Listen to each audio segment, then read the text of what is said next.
Good afternoon, everybody. I think I know most of you in the room, but there might be some that I don't know. But just to introduce you all, my name is Craig Robinson. I'm the founder and co-owner of Robinson and Casey. We are a law firm that specializes in behavioral health law. So primarily what we are doing is representing families to access treatment for both substance use disorders and mental health disorders, even when it feels out of reach. And so we do that primarily through two avenues, through both the Marchman Act, which some of you may be familiar with, and through guardianships. And primarily what we're doing is mostly guardianships that involve mental health conditions. So my partner Richard Casey is here. We have a few other members of our firm here, and we really have a team approach to these cases, because oftentimes, as you all know, it requires a team and kind of all hands on deck, because most of our situations are pretty urgent and emergency cases. I want to just take a minute to thank you all. I know that we have a mix, kind of an interesting mix of some attorneys and people in the legal field, and also clinicians, case managers, interventionists, therapists, and people in the behavioral health space.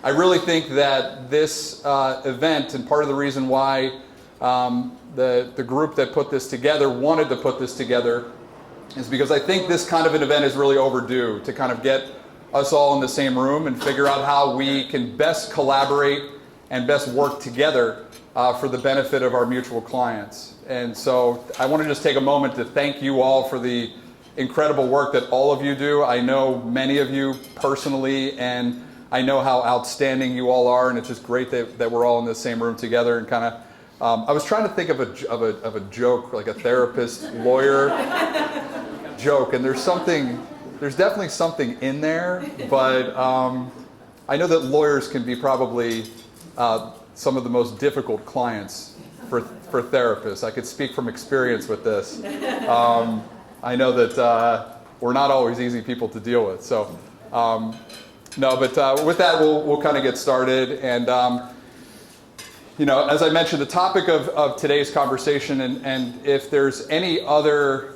things that you want to talk about, there will be a Q&A session for both Adam Rawson and I, who you'll meet just in a few minutes.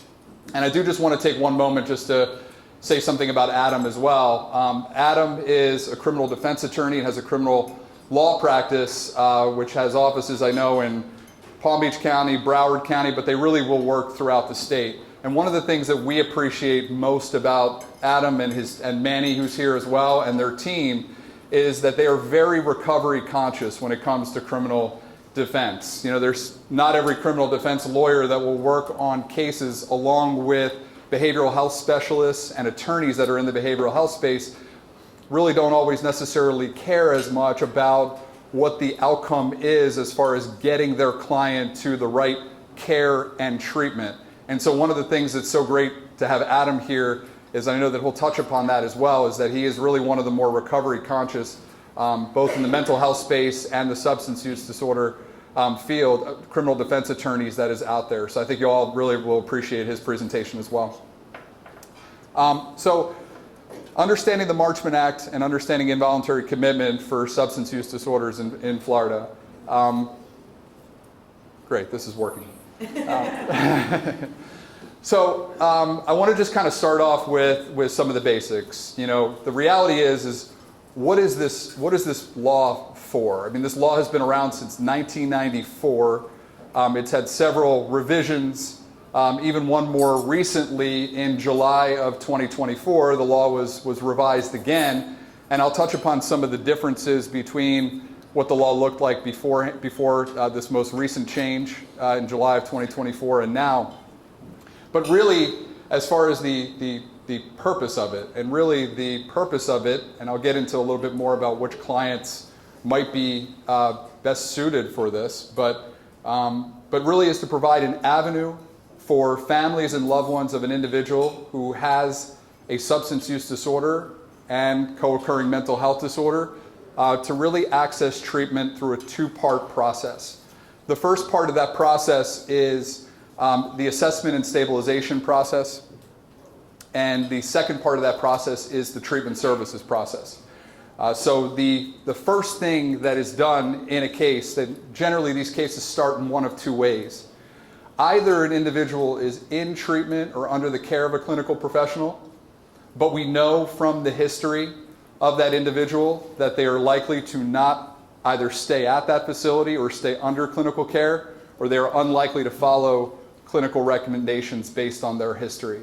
And so how the process begins is we can either put a court order in place requiring that individual who's in a facility to undergo an involuntary assessment period to determine if they meet the criteria for involuntary treatment, or if a person is not in a facility and is not under the care of a clinical professional but needs to be, then we can ask the court for an order requiring law enforcement to pick that person up and to take them to a treatment facility so that they can be assessed.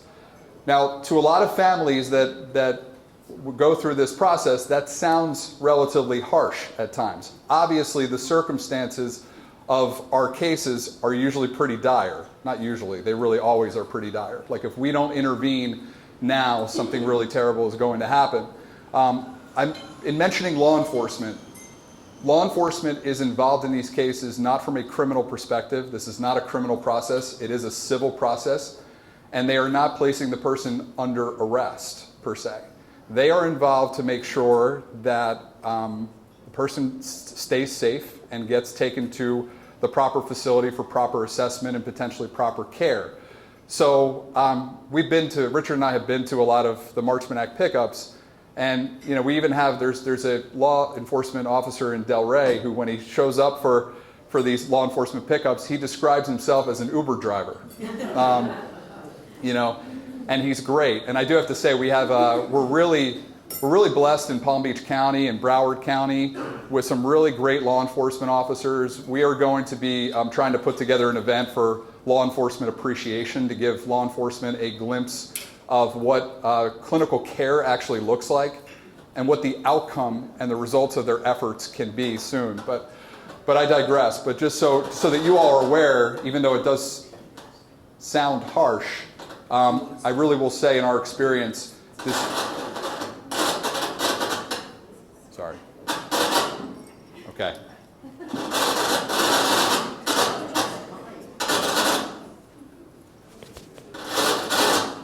This is not connected to this, but too close.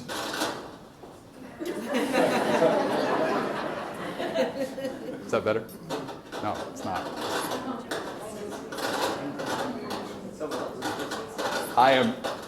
You know what? I am actually going to probably just shut this off and talk. And I'll just talk loudly. This is not connected to this. Oh, there must be another microphone somewhere. I'm still going to just talk, I think, through this. But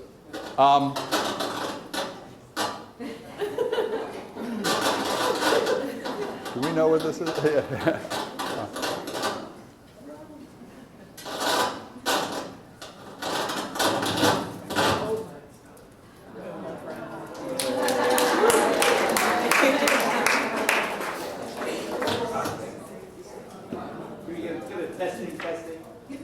I need a tech person here.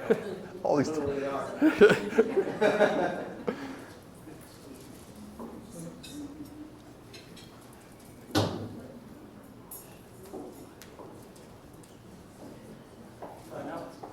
Testing.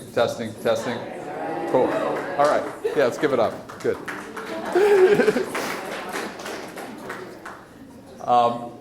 But anyway, so who can file a Marchman Act case? I know that this comes up often. In 2017, I believe the law changed.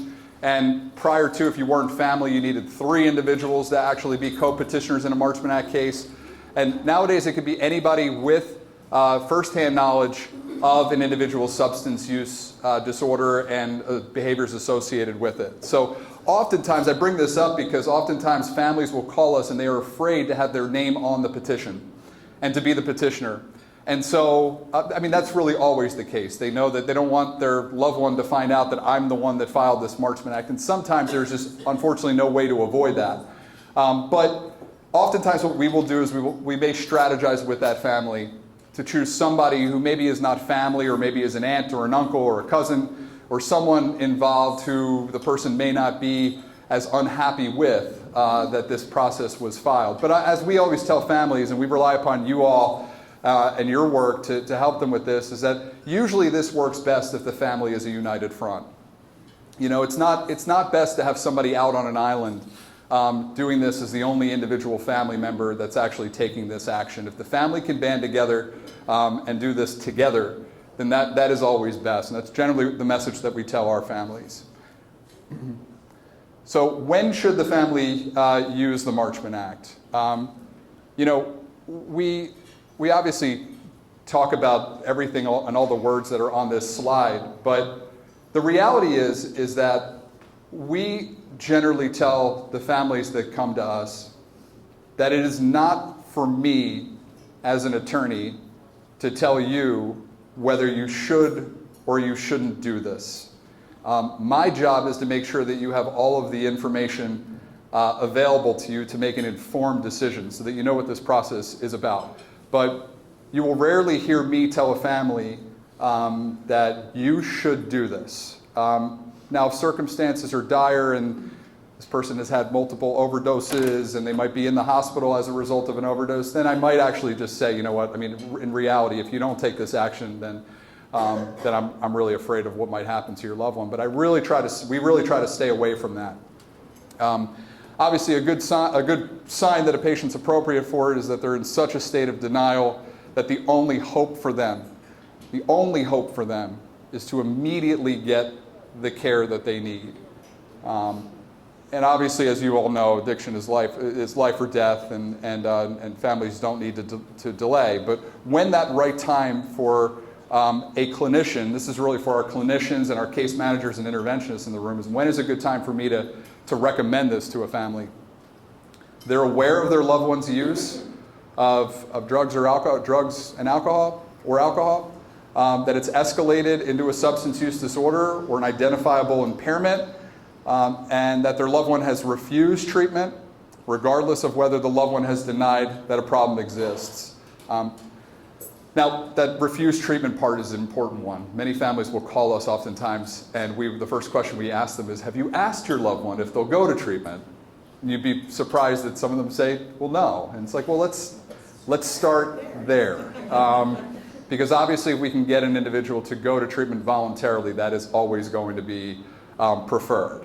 But really, we rely upon you all, and you all meaning the clinical care professionals in this room, to really help guide the family. And this is really how we work together. You know, you all are better suited to tell a family, I think. We like to put the onus on you so that we don't have to shoulder that burden of telling the family that they should or they shouldn't. But we really rely upon you all to help guide that family on whether or not this is the right avenue for them. Obviously, if there is any other way to get the person to treatment on a voluntary basis, that would be preferred. But we really we love having you all involved in these cases to the degree, especially the individuals in this room that provide support to the families, to help us to really give that family the right information to make the right decision. How do you identify the right patient? I just list some of the things that we typically look for. And these are pretty obvious, I think, but if there's a history of AMA, if there's a history of non-compliance with treatment, it doesn't necessarily have to be AMA. Because once the Marchman Act is in place, if a client, for instance, typically goes to treatment, but they don't meet with their therapist, or they have a very low group attendance, and they're kind of just, for lack of a better term, a squatter at the facility. I don't know if that's the proper term, but if they're showing history of non-compliance with treatment, that might be a consideration as well. Obviously, risk of harm to themselves or others if not in treatment. That has to be there. If someone is not a risk of harm to themselves or others, then this is not really the right avenue most likely for the family. And obviously we could give examples of what that includes: driving under the influence, history of aggressive and violent behavior, overdoses in the past, suicide attempts, medical conditions that are being neglected that may turn into serious health issues or already have turned into serious health issues. Those are the kinds of things typically that we look for. History or unlikelihood of completing aftercare. I put that alongside, and a couple items down, is the refusal to accept recommendations for sober living and structured living environment. We have a lot of families that come to us and their loved ones typically will complete detox, they will complete even maybe residential level of care. As soon as they get that recommendation for partial hospitalization or intensive outpatient or even outpatient, that's typically when they stop taking recommendations. Sober living is a big one for that. I know that Sean is here as well, and but typically once that recommendation of sober living comes up, at that point, oftentimes someone will take their will back. So if we see a repeated pattern of that, and then a repeated pattern of relapse after that, and a repeat of those old behaviors, typically what we will tell the family is, this is not just to get your loved one to treatment, but it is to make sure that they follow all clinical recommendations, potentially all the way through the outpatient level of care. The Marchman Act can stay in place throughout the entire continuum of care as long as the criteria of the Marchman Act remain met. So you've heard it, and I'll get into it, that it can be an up to 90-day order, but it can be renewed beyond 90 days as long as there is clinical support and as long as the family wants it to be renewed. High risk of relapse, going through the motions, I kind of just described that. The criteria. So I just wanted to put up on the screen, and I know the text is very small, so you may not be able to read it, but I also will say that for everybody in this room, I will be following up with an email to all of you and kind of giving you some of this information as well, so you have it on hand. But what we have to prove once we get to court to get an involuntary treatment services order. The first thing we have to prove is that the respondent is substance abuse impaired. This is a legal term. It's defined under Chapter 397 of Florida law, and the definition just recently changed in July of 2024, and I believe that it made it easier for you all as clinicians and behavioral health professionals to understand what it actually means. So I'll get into that in a moment. They have to have a history of lack of compliance with treatment for substance abuse. This is one that typically becomes or could become an issue for us. For the individual who has never been to treatment before, everybody knows that they need to be in treatment. Everyone is telling them that they need to be in treatment. They've been telling them that for a long time, but they will not go. Well, how do we prove a history of lack of compliance with treatment for substance abuse if someone's never actually been to treatment for substance abuse? And by the way, the term substance abuse is still, I know that's an antiquated term, maybe in this room, but it is still utilized in the law. So when I say that, that's why.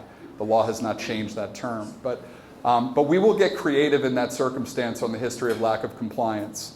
Meaning that if someone has been, for instance, to their family doctor and they have elevated levels and they have been advised to slow down their drinking or to not use marijuana or whatever the case may be, if they've been hospitalized, if they've been Baker Acted before and a professional, medical professional or a clinical professional has told them to stop using substances and they have continued to do so, that has proven in courts in Florida to qualify for a history of lack of compliance for treatment for substance abuse. So we will get creative to the degree that we have to in those cases, because that is raised. Because the last three are relatively self-explanatory, but because of such impairment, the respondent is unlikely to voluntarily participate in the recommended services or is unable to determine for himself or herself whether services are necessary. So once they get in for an assessment, an involuntary assessment, that is when the clinician will be looking at these criteria, and that clinician would be assessing the individual to determine the likelihood that they will actually voluntarily participate in the recommended services. And that doesn't just mean in that moment. That means throughout the entire continuum of care. Without services, the respondent is likely to suffer from neglect or refusal to care for himself or herself, and that such neglect or refusal poses a real and present threat of substantial harm to his or her well-being, and that there is a substantial likelihood that without services, the respondent will cause serious bodily harm to himself, herself, or another in the near future, as evidenced by recent behavior. I think that that's pretty self-explanatory, but one thing I wanted to just clarify on that. The Baker Act, which you all, I'm sure, are familiar with as well, has very similar language to this. I think there is a misconception in these statutes that someone has to be actively threatening to harm themselves or another in order to qualify under these laws, which is not the case. There's nothing in that criteria that requires that this be intentional or that someone be trying to harm themselves. But as a result of their substance use, they have to be at risk or a substantial likelihood and a real and present threat that they will actually cause harm to themselves or another in the near future. I mentioned that the law changed and changed the definition of substance abuse impairment. This is the definition. The underlying portion is new. That was added in July of this year. And so it makes it a little bit easier on the clinician assessing an individual. And it added that the person can have a substance use disorder or a condition involving the use of alcoholic beverages, illicit or prescription drugs, or any psychoactive or mood-altering substance in such a manner as to induce mental, emotional, or physical problems and cause socially dysfunctional behavior. That last part was what used to be the definition, but they've added in substance use disorder now, so that as clinicians now you can just use the DSM, and as long as you can diagnose a substance use disorder, it doesn't qualify whether it has to be mild, moderate, severe, in remission. And I bring this up, by the way, not to say that you all should be looking to make something out of nothing. But the reason why I'm bringing this up is that we have a lot of cases nowadays that are really predominantly mental health driven, and there is some substance use in the equation, but it may not be the primary or the driving force. Cannabis-induced psychosis is one that we are getting a lot of recently. And so the reason why I bring this up is because in order to qualify under the Marchman Act, the first part of the criteria is the only part that mentions substance use at all. So if they have the disorder, even if it is not necessarily the primary diagnosis, then they can qualify and meet the criteria of the Marchman Act. So important to look at in your cases where you know it's more mental health maybe necessarily than substance use, but as long as the disorder is there, then the Marchman Act is in play. I bring up the definition of involuntary services just to mention, as I already did, that it does qualify throughout the entire continuum of care and of treatment. I also put the definition under Chapter 397 of substance abuse in there because I think this is important as well. We get a lot of cases where a person is taking a drug as prescribed, or they have a medical marijuana card. And so this is being used as a justification for continuing to use the substance. Maybe there's a psychiatrist out there. I had a case just last week where someone was on, I can't even begin to list the amount of medications, but basically every genre of medication for various diagnoses. It was a very lengthy list of medications, and the client described it to me as, well, these are her normal medications. These are her normal medications. And I said, look, I'm not a clinician, but this does not appear like a normal regimen to me. So I think we probably want to take the word normal out of this. Just because it's being prescribed doesn't mean that it is normal. And just because somebody has a medical marijuana card doesn't mean that they can just use it as much as they want and as often as they want. It doesn't mean they should be doing that. So So I bring that up because the definition of substance abuse under Florida law actually includes misuse or abuse of or dependence on. So generally, if we have one of those circumstances where drugs are being prescribed, prescription drugs are being prescribed, and someone's taking it as prescribed, if they become dependent on it, then it can meet the definition of substance abuse under Florida law. How do we bridge the gap? I guess that's why we're all here. Really, from our perspective, it comes down to communication. It's my job as an attorney to help to educate you all on the law, and I believe that you all have an equal responsibility when we have a case to when we're working together, to the extent that you can, to help educate me.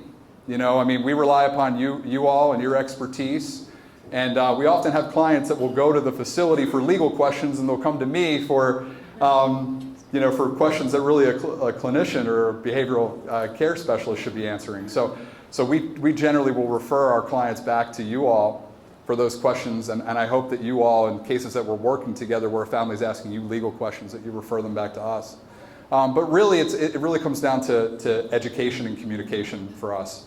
I want you all to know that after this presentation, whether it involves a Marchman Act or a guardianship or whatever the case may be, I remain available to all of you, as does our firm, if you all have any questions that come up that you're able to talk to us about, or even just hypotheticals or general questions. Feel free to reach out to us. But yeah, communication during this process is key. It's one of the things that we really push our team to make sure that they are doing. You all need to know when a person is going to be arriving at the facility to the best of our ability. So we need to communicate that to you. We need to make sure that when a person is coming to your facility that you have all the information you need to do a proper assessment. So we do our best to provide all the information that the family has provided to us, to you all, so that the assessment includes the collateral information from the family. Pre-admission assessment, I do have to say, and most of the facilities that we work with now, they just know that you may not get on the phone with the individual who's coming for treatment before they get there. So that's one of the things that I know you all have adapted to for the most part. But we do our best to give you all the background information that the family has before they get to your facility. And I am just going to skip over that. So some final points about the Marchman Act. The assessment period, it used to be a 72-hour assessment period and 2 additional days for stabilization. That has changed as of July of this year. It is now just a 72-hour assessment period. So that period begins either when the individual's in your facility and they get served with the order to keep them in the facility for involuntary assessment, or when they arrive at your facility. 72-hour clock starts to tick then. If the end of the 72 hours falls on a weekend, you get until the following business day. So the 72 hours is extended. You may hold the respondent person there beyond the 72 hours, and I'll tell you when you can do that in a moment. And you do have the authority to hold them until the hearing, which has to occur within 10 business days of us filing. As I mentioned, once a treatment services order is entered, it can be for a maximum of 90 days. It's an up to 90-day period. Up to just means that 90 days is the maximum. It's as determined by the facility. Once someone's under an order, you all determine level of care, duration of treatment at each level of care, and you can step them down levels of care as you see fit, and you can also move them up levels of care if you see fit. If someone relapses in treatment and they need to go back to detox, then you have the discretion to actually move them back up to detox. Extensions, as I mentioned, are possible for additional 90-day periods, and more than one can be sought. And the failure to comply can result in a patient being held in contempt of court, which could include jail or other consequences such as restarting the 90-day order. That is really the leverage of the Marchman Act. It is what makes sure that an individual does what the court order requires them to do. If they don't, they could be subject to contempt of court. It is not always as automatic as people think It is. There is due process involved in this when someone is being alleged to have been in contempt. So it's not that somebody leaves the facility and the SWAT team goes out to pick them up immediately and throws them in a jail cell right away. We have to be made aware, obviously, that the person has left the facility or is in non-compliance with treatment recommendations, and then we have to file something with the court. A hearing has to be scheduled, and usually if the person has returned to treatment by that point in time, which usually is the case, the court may, as we call it, the finger wag, or one magistrate in Palm Beach County used to call it, what do you want me to do, wag my finger at the person? Well, actually, yeah, I mean, just to let them know that it is a court order and they do have to follow it. So this is when you can hold a patient beyond 72 hours, beyond the 72-hour assessment period. I'm going to ignore the first bullet point because it will never happen. It's if you seek additional time and a hearing takes place and the court grants your motion for additional time, which all of that will never happen within the 72-hour period. But if the respondent is showing signs of withdrawal or the need to be either detoxified or treated for a medical condition, that does give you the authority to hold somebody and retain them beyond the 72-hour period and until there is a court hearing on the case. Now, what is a medical condition? I don't know. The law, the chapter does not define it. Is a substance use disorder a medical condition? Is a mental health disorder a medical condition? I believe it can be. It can be qualified as that, but this is really up to you.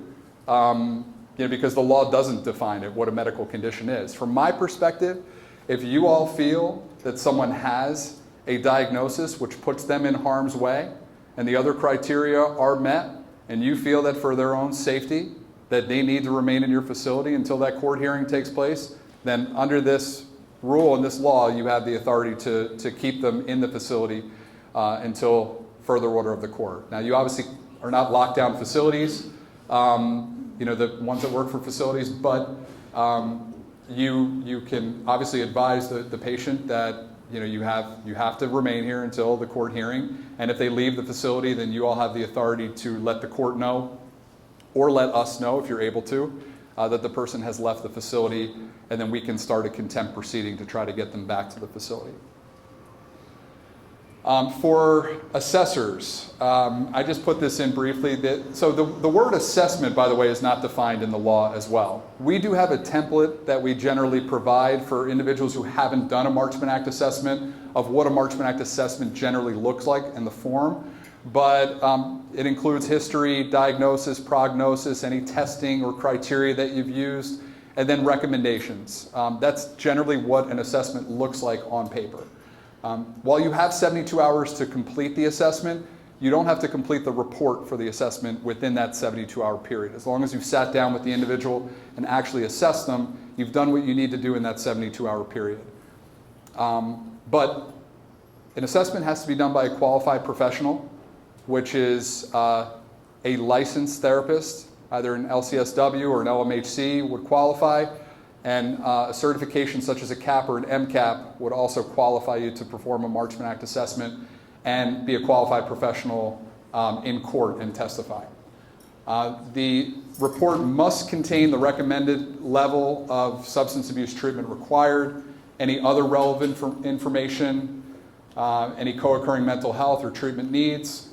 And I underline this because it is important. If you fail to include a treatment recommendation in the assessment, much like a recommendation of no treatment, that shall result in a dismissal of the petition. We haven't had this yet, thank God, but if by chance you didn't include a recommendation, the case could get dismissed on that basis.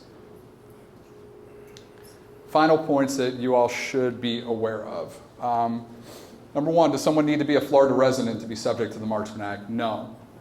They need to just be physically located in the state of Florida. We have represented families from other countries who have brought their loved ones to Florida to take advantage of this law. One of the things I failed to mention is that this kind of law really does not exist in the way that it exists in Florida anywhere else from the research that we've done. There are certain laws that are on the books in other states that look similar to the Marchman Act, but really in practice they're not utilized to the degree and in the manner in which the Marchman Act is utilized. But as long as the person is here, we work with a lot of out-of-state professionals, interventionists, case managers who will strategize in bringing a loved one here, or the family themselves sometimes brings their loved one to Florida to take advantage of this law. Sometimes that means the person is willing to walk in the doors of the facility, but we know that they won't stay. Sometimes it means that the family is going on a nice vacation to beautiful Fort Lauderdale. Whatever it takes, because in these circumstances, like I said, they are pretty dire circumstances, so whatever it may take to get somebody here to utilize this law, if it's necessary, can be done. I mentioned what a qualified professional is. I mentioned and talked about extensions of the Marchman Act. Confidentiality, I know that this is an issue, and it varies by county with confidentiality. There are some counties like Broward County that actually put language into their court order that finds a good cause exception to 42 CFR Part 2, and so it allows for more communication. In Palm Beach County, we haven't been able to get that language included in those orders yet, which means that you may potentially not have the ability to communicate directly with us. However, you always have the ability to communicate directly with the court per the court order if the person, for instance, leaves the facility, or any other information that you need to get to the court, such as an assessment on an extension of involuntary services. I talked about leverage in the civil contempt process a little bit before. What if they leave the state is a question that comes up pretty frequently with us and our families. Well, what if my loved one's under an order and they leave treatment and then they leave the state of Florida? I will also add that the Marchman Act technically requires that treatment take place in the state of Florida. But with that said, in certain circumstances, we have entered agreed orders for out-of-state treatment under certain circumstances. We don't always love that option because if something happens out of state, it would be much more difficult to enforce the Marchman Act with someone out of state. But we have done it and we can do it if the person who's going to treatment is in agreement to waive their right to be in treatment in Florida. But what if they leave the state? I have to say, for every time this has happened, which really hasn't been a lot for the amount of cases that we've done, we've really have a pretty high success rate of encouraging the person to come back. And we do that through the contempt process. And so I really have to say, I think that we've really been able to do that. But that's generally what we tell families. I can't guarantee it. If we showed an out-of-state law enforcement officer a Florida court order, they may help. They're not required to, and they may not help and just say, you have to take it up in Florida. But really, we have a pretty high success rate of getting people to come back. One other thing I want to just touch upon briefly, and I think I'm probably close to time, but there's a section of Chapter 397 that is not, in my experience, utilized very often at all. I think the clinicians in the room know that you all have the ability to fill out a Baker Act form and have somebody Baker Acted if you feel like the criteria are met. There is actually the same option in the Marchman Act, and it's in the statute, and it allows you as clinicians to actually fill out a similar form, which is on the DCF website, and requiring someone to undergo that involuntary assessment on an emergency basis. It's called a Professional Certificate for Emergency Admission. Many clinicians do not know this, and I will also tell you that many, probably most law enforcement officers don't really know about this either. So if you actually call them and hand them this form, the chances of them actually taking the person to the facility that you've designated are highly unlikely, probably impossible. But if someone's in a facility, and let's just say it's a weekend, and we know that they are leaving on Sunday, and courts are not open on the weekend, so we can't prepare fast enough to get a court order in place, then what we have been doing lately, and it's been pretty effective, is we have been kind of giving you all this form, which you have every right to have, and you have every right to fill out, and you have every right to hand it to the individual who's there, which once you hand it to them, requires them at that point in time to actually remain at the facility legally and undergo that 72-hour evaluation. So if you work in a facility, and even if you don't work in a facility and you're an outpatient therapist, you still have the right to fill out this form. It's easier if you're in the facility. But if you have concerns that someone might leave the facility where we can't get the order in place in time, you can actually start the assessment process right away by filling out this form. It also requires that the family, or that you, doesn't have to be the family, but it requires that you receive an application asking you to fill out that form. So we will help the family with that application, can help the family with that application. But you can take that measure if you find that someone may leave the facility over the weekend or in the evening and before we can actually get things in place with the court. I want to just add one more thing before I finish, and I know there's going to be some Q&A as well. We believe in this law, and the reason why we believe in this law, and I'll just say, many of you know this, but I myself am in recovery, Richard's in recovery. How we actually met and where our firm was founded upon was out of both of our personal experiences in recovery. I actually met him while I was in treatment, and he was working at the facility which he had been to a few years prior to that. And I say that more so to say that as two owners of a law firm that do this for a living, we believe in this law, and we believe in the law because we've seen really positive outcomes out of it. Not in every case. Certainly, the only thing that this can do is to put guardrails on treatment to make sure that someone actually completes treatment as recommended. What happens after that, is up to that person. But there's a lot of discussion on the efficacy of involuntary versus voluntary treatment. And there are studies out there. Now, I think, as I said to Richard, you could find, if you have a certain belief, you can almost find a study these days to support whatever belief you have. But there are studies out there that have proven that involuntary treatment is as effective, if not more effective, than voluntary treatment in certain circumstances. Happy to share those with you if anybody wants, because I just recently looked at this one more time. But we've also seen it ourselves, and we've seen people turn their lives around as a result of this. Nobody that gets Marchman acted is willing in the beginning, and as we tell our families too, their family member is going to be mad at them. I mean, it happens in every case. But I also tell them that the facilities that we work with and the clinical teams that their loved one are going to be around, they are going to be the ones that are going to help your family heal. It's the work that's done in treatment and while someone's under clinical care that's going to be the factor that's going to help the person understand why my family took this action, because I was in harm's way. And I'd say more often than not, that tends to be the case. If the person ultimately once they're, get some good quality therapy for a little while, things start to shift and they start to develop the willingness. And so that's the work that all of you do. And we really appreciate that, because we obviously couldn't do this without you. So I know that Adam and I will be taking questions after his presentation. I have no idea how long I talked for or how long I was supposed to talk for. But I just appreciate you all being here, and thank you very much.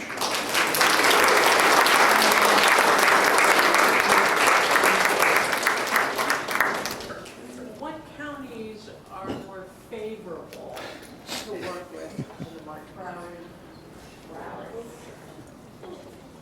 So every county is a little bit unique in certain ways, but Broward and Palm Beach typically are more favorable.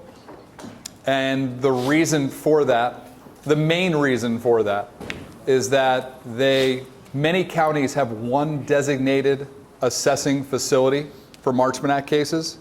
And so everyone goes in that county will go to the same facility, whereas both Broward and Palm Beach allow the assessment to essentially take place in any licensed facility in the county. So that is one of the main reasons why it is most favorable. Also, just because of the volume of cases that those counties typically have, they're just more efficient. Is just the best way I could put it. There's some counties that only see a few Marchman Acts a year. What law firms offer family case management? Family case management? Well, I mean, I don't think that should be for a law. I mean, if you're talking about the same case management I'm talking about. You're doing a Marchman Act, and you're talking about a family. Yeah. Can you put the mic? I'm sorry, Okay. and the family goes, great, where do I go from here? Well, we go to the facility, I don't have an ROI. Of course, you can go to the family program, but still outside of that. Yeah. All of you. I mean, I mean, part of the way I see part of my job as the family being my client is to provide at least some referrals for resources for those families. I mean, you know, by its own nature, sometimes we become that to a certain degree, but that's not our role. It's not supposed to be our role. I understand it's not your role. Yeah. But what I'm saying is that there's a black hole. Now refer. And the families are tired. Yeah. The families are exhausted, so you're going to refer me again? Why wouldn't we collaborate a little more? Yep. To have that support system rather than here's her card, call him or her, and Yeah. have you work with her? I think we can have a Sure. new business idea. Sure. Where's Richard? Well, and it's a great point. It's a great point. I will say this also, and for clinicians that work in facilities, the client is not the person in treatment is not required to sign an ROI for their family through the Marchman Act. But when we train clinicians and facilities, generally what I will tell them is that the Marchman Act gives you the opportunity now to have a conversation with your client. And that conversation may go something like this. You're not required to sign this release of information for your family or to allow them to be a part of your treatment. However, I am required at points in time to give updates to the court as far as how you are doing in treatment. If you do not bring your family into this, and a lot of times that is a big part of the dynamics and the problem. I'm not saying I'm automatically going to recommend that you be here longer, but in reality, it's going to make your treatment less effective and it may lead to longer time in treatment. So to try to help maybe encourage the patient to bring their family into this process, that's generally, I mean, this gives you that leverage now as a clinician, Yeah, you know? and I usually tell families, we don't Yeah. need an ROI for you to do your work. Yeah. Let's not focus that you need an ROI. Sure.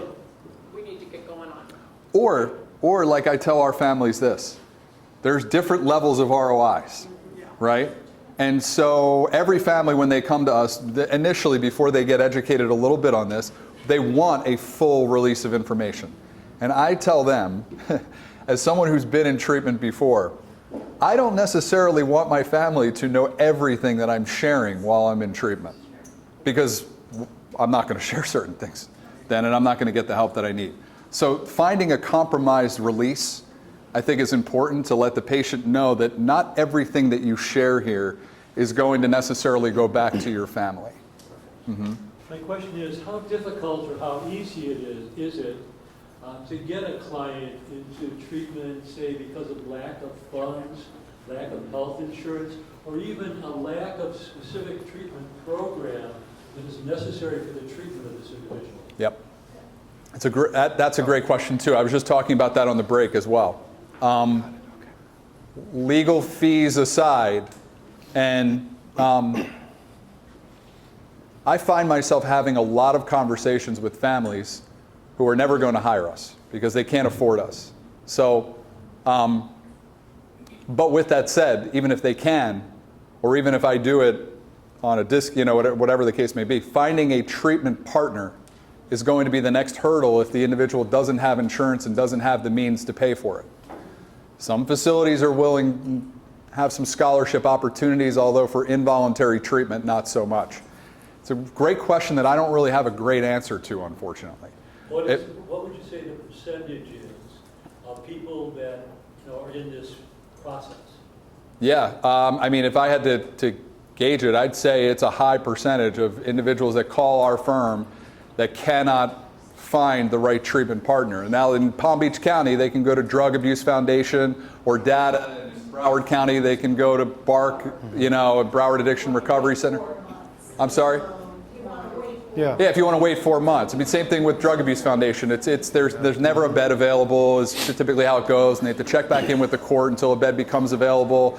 And there really is. I really wish there was a better answer to that problem, because it is a real problem.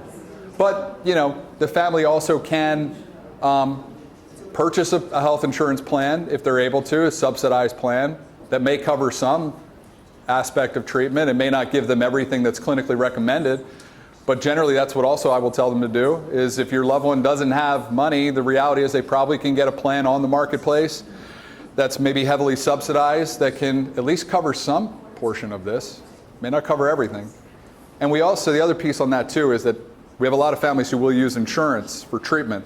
I always tell our facilities as well that we work with that there will be, and I tell our families this too, there will become a crossroads between what insurance is willing to pay and what's being clinically recommended. So if you're a facility that typically your program is designed around insurance coverage, I like, whether my family can afford it or not, I like them to at least know what it would cost to keep their loved one at the clinically recommended level of care, not the insurance recommended level of care, and at least have that conversation with them when you're about to step them down.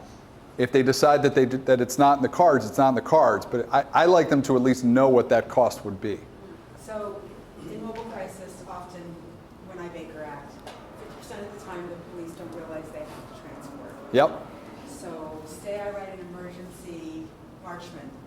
Is there a statute? Do the police know that, and do they have the obligation, the same obligation to transport as they do with the Baker Act?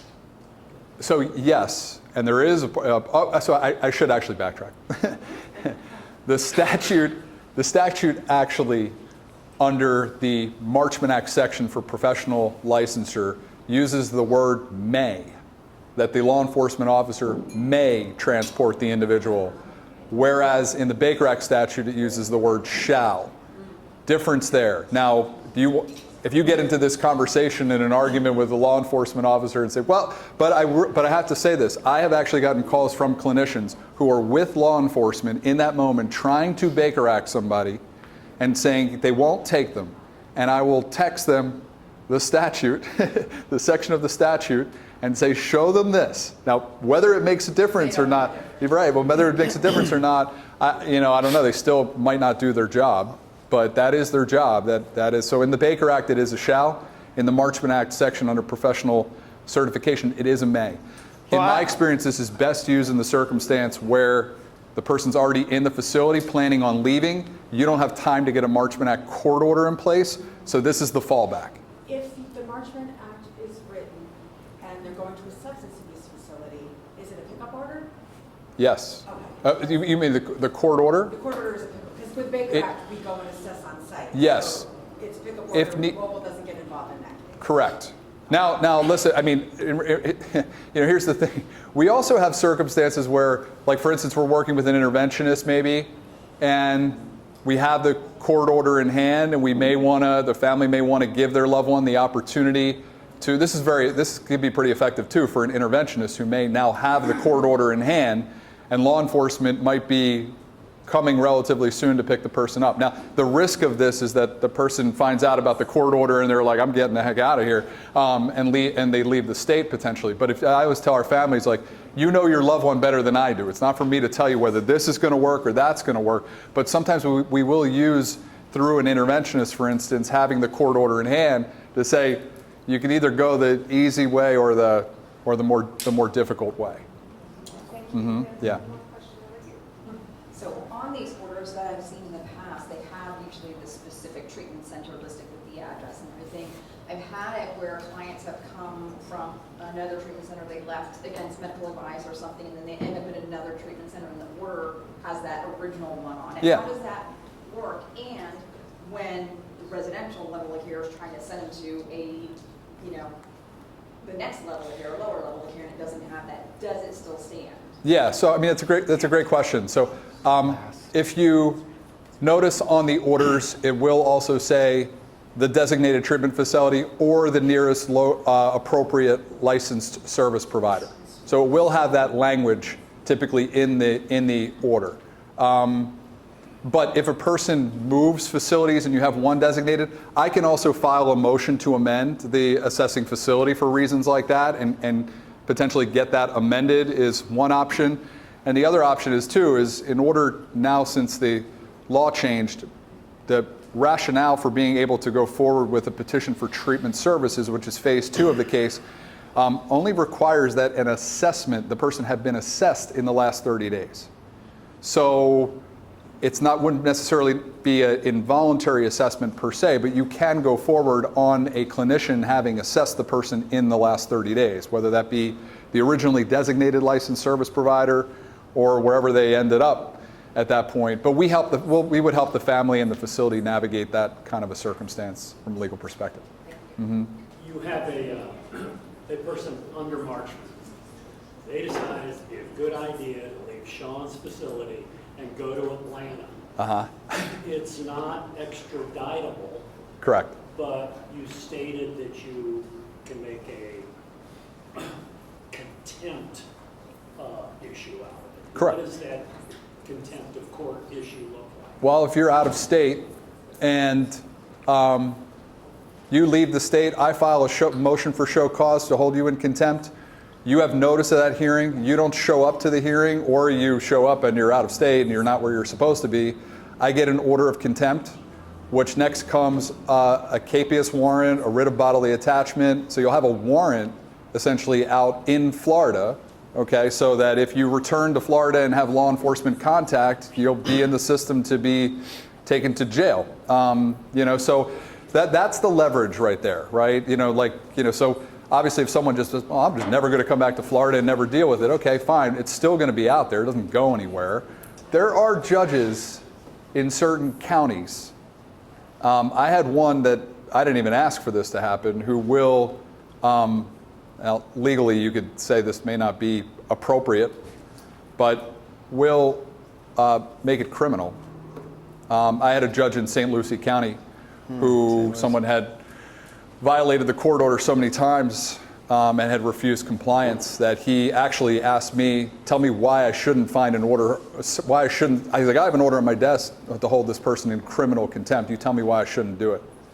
So if it becomes criminal contempt, Well, is it extraditable? It depends. The reality is this, I don't necessarily, our families, I'm not going to push it to that point. Now I could leverage the situation by saying we are going to ask for it to become criminal. Whether or not the judge is actually going to do it, probably unlikely. Now in St. Lucie County, that judge I learned, he will potentially, but I would say this, that I could utilize it as leverage, that I'm going to ask for it, and if you don't come back. And I also have to say, the people that have never come back are families that told us we don't want to take any further action. The ones that I have always been able and in a position to leverage, I can't name one that didn't return.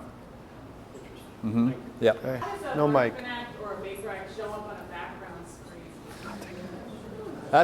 That is a great question. When a Marchman Act is filed, it is sealed.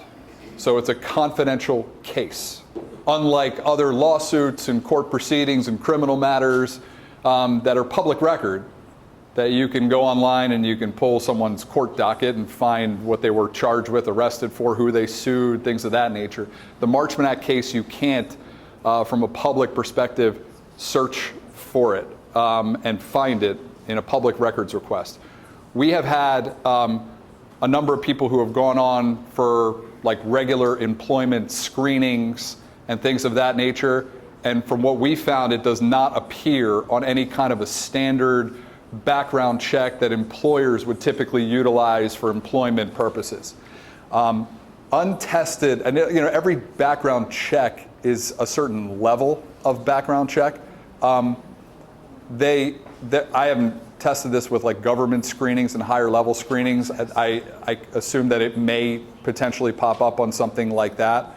But no, I mean, I can't guarantee it other than to say that for our clients and their family members who have gone for what we're talking about for like standard background employment screenings, it is historically not shown up on that. Yeah. Thank you all for coming again. We really appreciate it. Yeah. Thank you.